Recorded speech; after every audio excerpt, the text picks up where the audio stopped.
En el año de 1668, nace una niña en extrañas circunstancias. Su nombre era Josefa Marín de Narváez, hija natural de Francisco Marín de Narváez y de una mujer que todavía hoy es un misterio.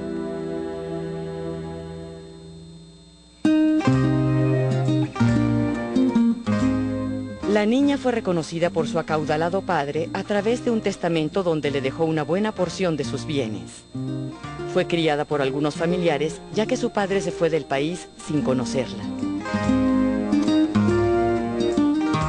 Por las formas ocultas en que se manejó ese nacimiento, se despierta la sospecha de que la madre fuese de raza negra o india, lo que para la época representaba una afrenta para las familias blancas. Con los años, Josefa se convertiría en la bisabuela del Libertador por la línea paterna. ¿Es posible que la bisabuela del Libertador tuviese sangre mestiza? ¿Es posible que nuestro Libertador fuese mestizo y se trató de ocultar por los prejuicios de la época? Simón Bolívar fue un hombre único y avasallante. Algunos de los hombres que lo conocieron, fascinados por su personalidad y carácter, dejaron por escrito detalladas descripciones de su físico.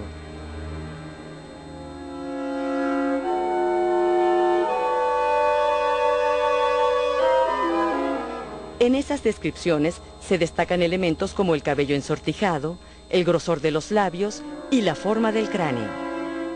Para algunos, dichas descripciones son pruebas irrefutables de que Bolívar tenía rasgos mestizos.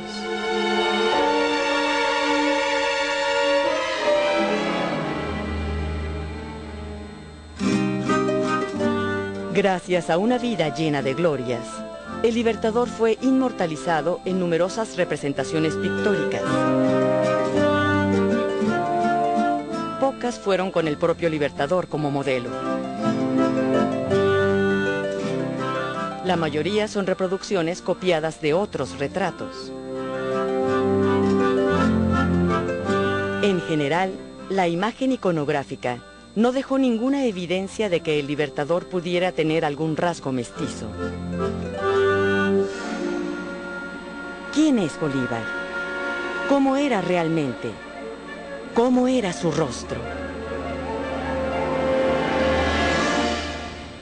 Es muy importante esta imagen visual porque en parte te permite no solamente encarnar las palabras de ese personaje, sino que a través de la imagen visual uno trata como de penetrar más allá, de poder vislumbrar cómo era su alma, su pensamiento, su fuerza de voluntad y hacerse hasta hipótesis sobre cuáles serían los resortes que movían sus acciones, ¿no? Por eso se tiende siempre a tener un retrato de la persona. El retratismo, como quien dice, el concepto puro de retrato es lo que busca, que más que el parecido a la personalidad interna del personaje. El parecido, todo que conocemos a alguien, es fácil para nosotros reconocer en los rasgos de una nariz, unos ojos, un personaje conocido, familiar, un amigo, etc. Pero el representar el parecido al alma o a la psicología del personaje siempre es una cosa que necesita del retratista una experiencia y una práctica que no es común. Ahí el afán de llevar a una obra la figura verdadera del retratado, pero hay también la factura artística. Afortunadamente del Libertador existen probablemente más que retratos pintados, muchos retratos escritos. Porque siempre hubo personajes a su alrededor que se asumieron como tarea histórica, que estaban conscientes del papel histórico que estaban jugando, acompañando al Libertador, que asumieron entonces la tarea de dejar plasmado una descripción física del Libertador.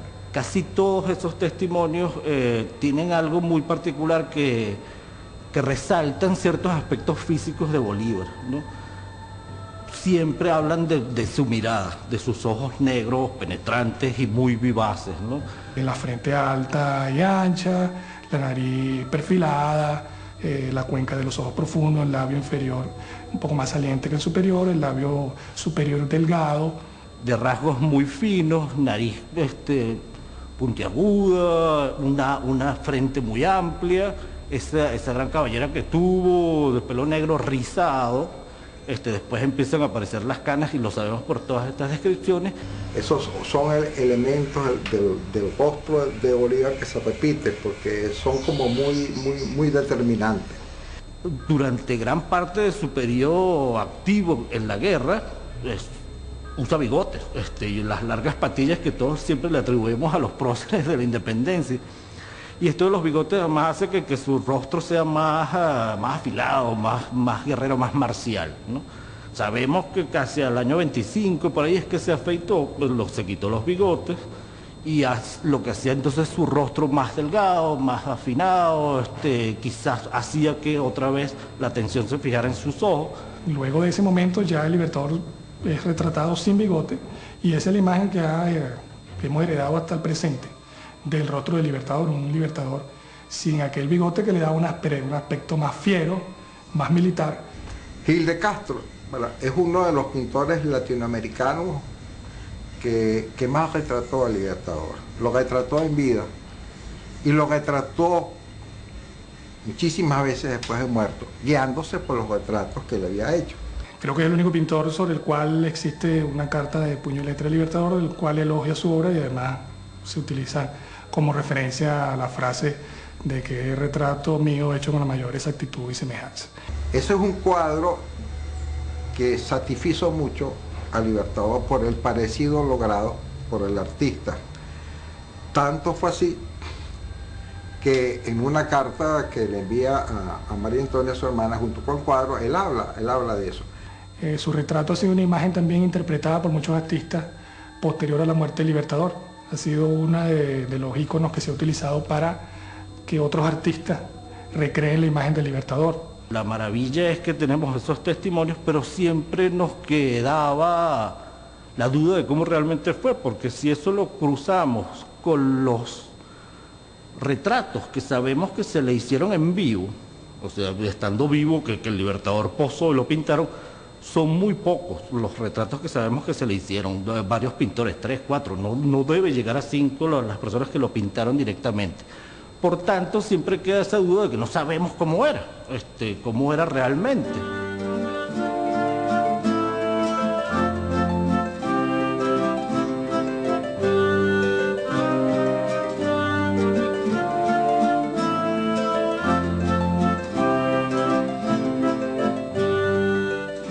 Trabajo totalmente científico, multidisciplinario, que cada uno de nosotros aportó suficiente información relacionada con las características propias de la osamenta de los restos óseos del Libertador. Es simplemente un Bolívar más recreado, es un Bolívar con más detalle, con más características, con mínimos detalles presentes que no conocíamos, que desconocíamos en la historia y que no pudieron reflejar los iconografistas que de una manera u otra pues plasmaron cómo era el rostro del Libertador. Cuando hacemos la reconstrucción facial tridimensional por tomografía facial computarizada y nos basamos en esas 3 grandes vertientes, científica, histórica y artística, tratamos de transmitir una apariencia facial física real.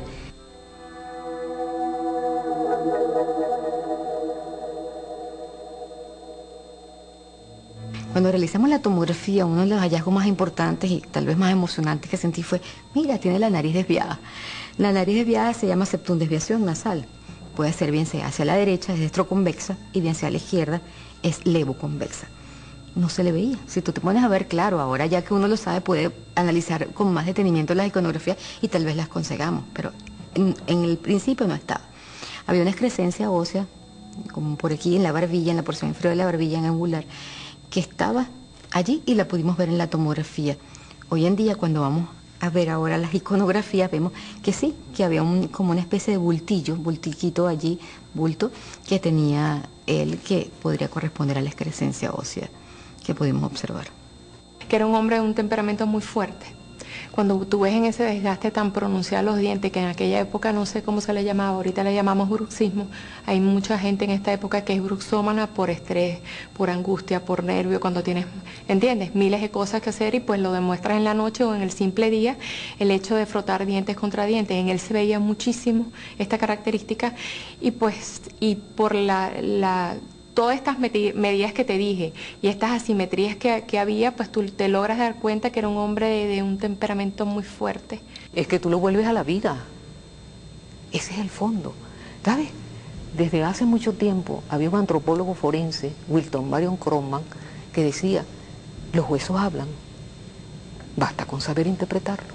Estábamos ante unos restos que pertenecían a una sola persona, con una edad comprendida prácticamente en 47 años, con una estatura, haciendo las mediciones de los diferentes huesos largos, de 1,64,69, de una biotipología poblacional caucásica, con algunas, vamos a decir, partes de mestizaje como tal, pero prácticamente con una preponderancia caucásica, es decir, una persona blanca, y la constitución física de los restos como tal, de una persona delgada. Podían decir, bueno, pero hay muchos con esa misma estatura, con ese mismo sexo, sí, pero hay un hecho que se llama la biografía, tu vida. Conseguimos que en esas mediciones que se hacen, hay unas extremidades que están más desarrolladas que otras. Nos lleva a decir, bueno, esta persona utilizaba más el derecho, el lado derecho, por lo tanto esta persona es diestra. Otra característica que nos llamó mucho la atención era la pelvis, el sacro, inclusive también lo que eran las curvaturas de los fémures. Una curvatura del sacro, evidente. El sacro femenino está aplanado, pero el sacro masculino tiene cierta curvatura, pero esta es una curvatura acentuada. ¿Qué indica? Porque era una persona que tenía una actividad física muy diaria, muy continua como tal. Esta persona por mucho tiempo estuvo cabalgando en su momento. Como un espacio que yo presumo que en aquella época era algo que él se colocaba entre la región de los premolares inferiores y caninos, que hizo como un arquito, no sé si en aquel tiempo, es como el que se pone ahorita los carpinteros que se ponen los clavos, las costureras, las agujas, en aquel tiempo no sé qué sería un palito de naranja o algo, ¿entiendes? Por mucho tiempo y hace ligeramente ese desgaste más que de un lado del otro y de repente vas a ver hacia ese lado un poco más disminuida la comisura labial que del otro lado. Los índices arrojaron que se trataba de un sujeto con tendencia caucásica. No obstante, hay elementos que arrojaron que se trataba también de algunos elementos, por ejemplo el prognatismo maxilar superior, pues es propio de sujetos negros. Entonces, al estar presente este prognatismo, no podemos hablar de un sujeto caucásico 100%.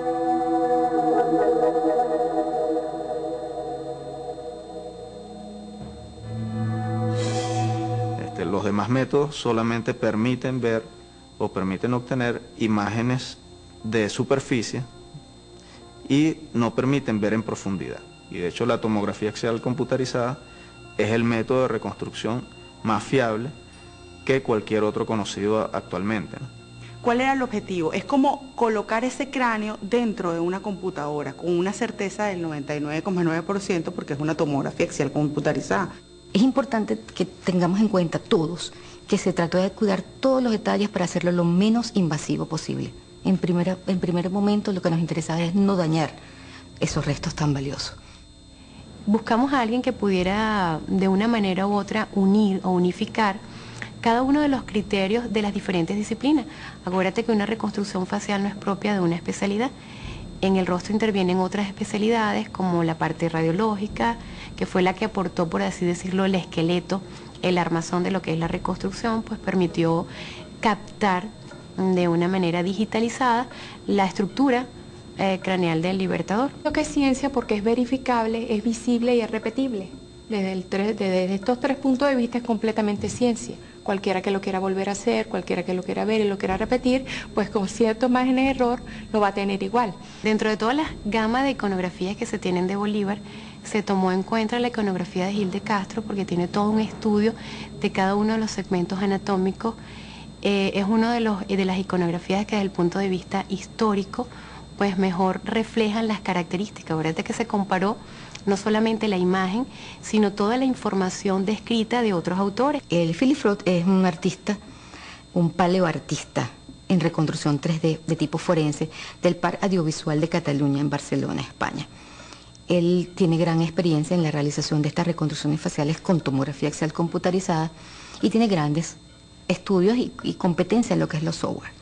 Mi aporte fue primeramente darle toda la base de datos métrica del levantamiento de las medidas del cráneo y de la mandíbula del libertador, y luego a través de una serie de aplicaciones matemáticas, de algoritmos, poder aportar también los grosores de tejidos blandos de las diferentes regiones del cuerpo para poder plasmar cómo realmente podía ser la imagen del libertador. Entonces, odontología más que todo a partir de la base de la nariz, de la ala, de la ala de la nariz, donde el ala de la nariz nunca debe sobrepasar la eminencia canina. Entonces, a partir de ese momento y hacia abajo, lo que es la parte del mentón, está la parte de lo que decimos en sí el trabajo del odontólogo forense con Philippe. Las enfermedades de los seres humanos marcan el rostro de las personas, el color de la piel, el diámetro anteroposterior de los ojos, ¿no?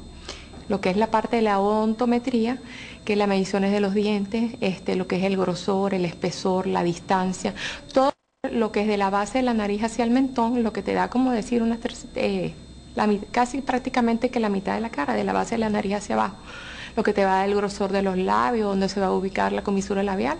Anatomía patológica obviamente colabora con el posicionamiento desde el punto de vista anatómico de todos los músculos del cráneo, craneofaciales, que te dan las características particulares del rostro y que van obviamente en concordancia con esas asimetrías óseas que tiene el rostro, ¿ok? Te da el color de la piel, porque evidentemente una persona que tiene un grado de deshidratación, cabalgatas de largas horas, mala alimentación, sumado a una enfermedad pulmonar que lo describe cada uno de los autores desde el punto de vista histórico. En este caso de Bolívar, pues era ligeramente prognata, donde los dientes eran casi ligeramente tope a tope y la mandíbula iba un poco más hacia afuera, entonces lo que nos da esa apariencia, un labio un poco más grueso. Si nos vamos al labio superior, nos tomamos lo que llamamos la fosita oral, que es esa fosita que ves aquí, que es una medición sencilla que tomas el punto más ancho del espesor del esmalte de los dientes centrales y te da la anchura de la fosa oral y lo que te da lo que llamamos el arco de Cupido, que es el arco que te bordea el borde bermejo del labio superior, te lo da esa distancia, que en un labio delgado es más suave y atenuado, en un labio más grueso es más pronunciado. Se ven esos ojos un poco más hundidos, con un diámetro anteroposterior más corto, ¿no? Y entonces te da una mirada a lo mejor más profunda, ¿no?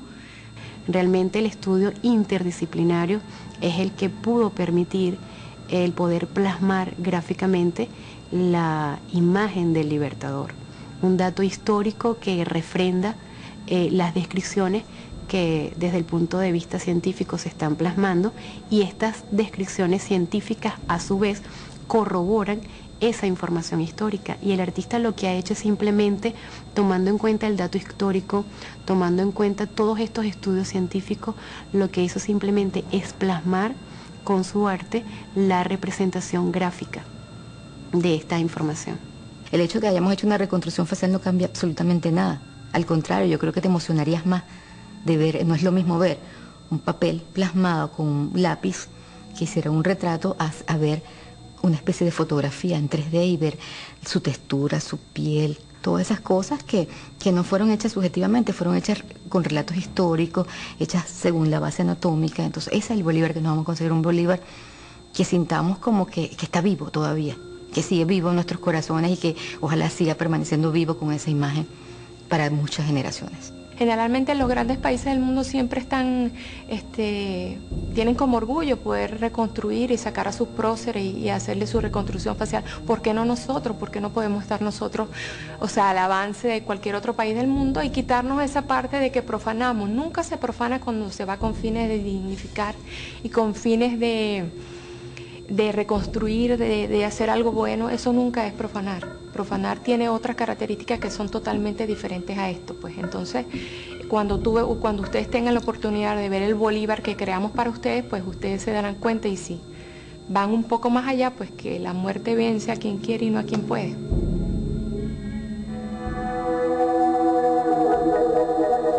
¿Quién es Bolívar?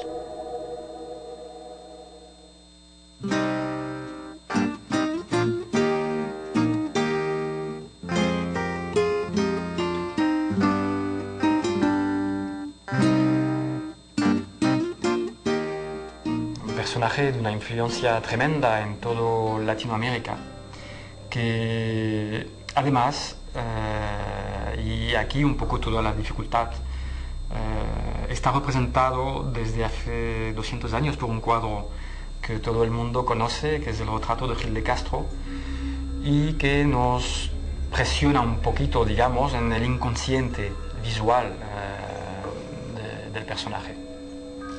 Bolívar es un icono histórico que todos los habitantes de Latinoamérica han visto en este retrato y tienen así definido en su inconsciente. Las doctoras venezolanas que estuvieron aquí realizaron con nosotros pues un trabajo, creo que muy completo. Ellos ya les llevaban una información ya muy estudiada, muy detallada, y además un trabajo muy colaborativo, que habían logrado pues ya reunir todos los aspectos, pues tanto antropológicos como médicos. Y la información, pues por una parte ya la llevaban muy elaborada, y la relación con nosotros pues fue muy buena, porque pudimos acabar de concretar aspectos. El trabajo forense científico viene, digamos, mezclándose con el trabajo artístico de escultura, y los dos crean un resultado que es muy espectacular, que es único, digamos. Requiere, obviamente, de que el científico vaya supervisando, vaya revisando, vaya evaluando, ¿ah? Si hay aspectos que no corresponden, así no son. Hay que modificar esto no es así. La parte artística viene atada, viene encarrilada correctamente por los aspectos científicos, rigurosos de la ciencia. Y aquí esta mezcla es muy importante porque permite producir un producto, si lo podemos llamar así, que tiene las ventajas de los dos lados, ¿no? Por lo tanto, es un trabajo peculiar donde intervienen varios departamentos: histórico, científico y artístico. Lo que pasa es que nosotros vamos a conocer el Bolívar verdadero, el Bolívar que surge de la ciencia, el rostro de Bolívar que surge de la ciencia. El rostro de un personaje viene definido no solo por la topografía de la piel, el alcance de la geometría de la parte externa de la piel, pero también por el cabello, por las cejas, por el color, el tono, el aspecto externo. Y esto puede modificar mucho la sensación que transmite un personaje. Por lo tanto, se requiere trabajar con lentitud, seguridad y exactitud. Pues van a encontrar, creo yo, un Bolívar más real. Vamos a proponer una versión más humana, más, digamos, desacralizada del personaje, ¿no? Vamos a ver el aspecto humano contemporáneo.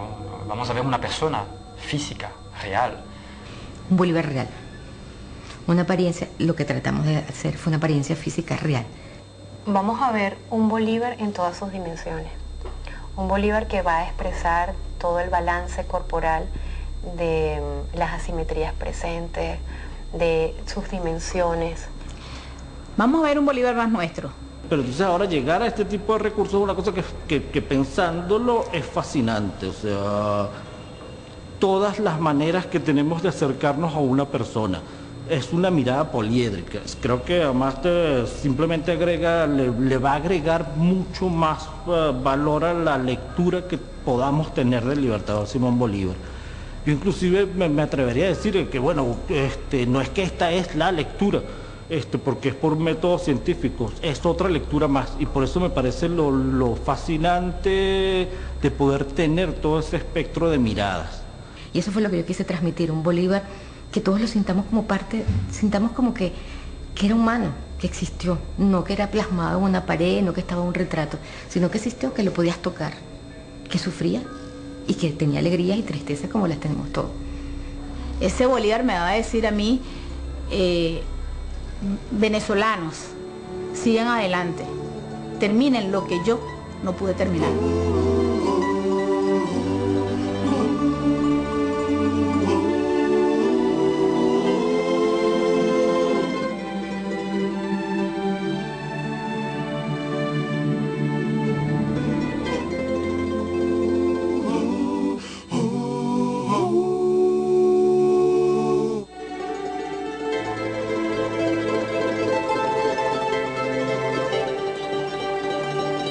No solo fue el libertador de América, es de nosotros, o sea, nos pertenece.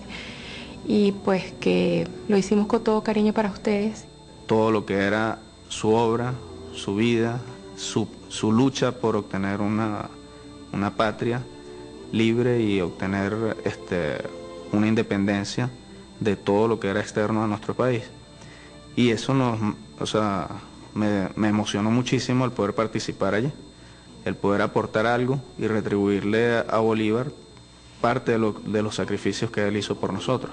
Que el resultado para mí es indescriptible, la emoción que siento al verlo, y es indescriptible haber colocado ese granito de arena para poder que ojalá todos los venezolanos lo sientan así.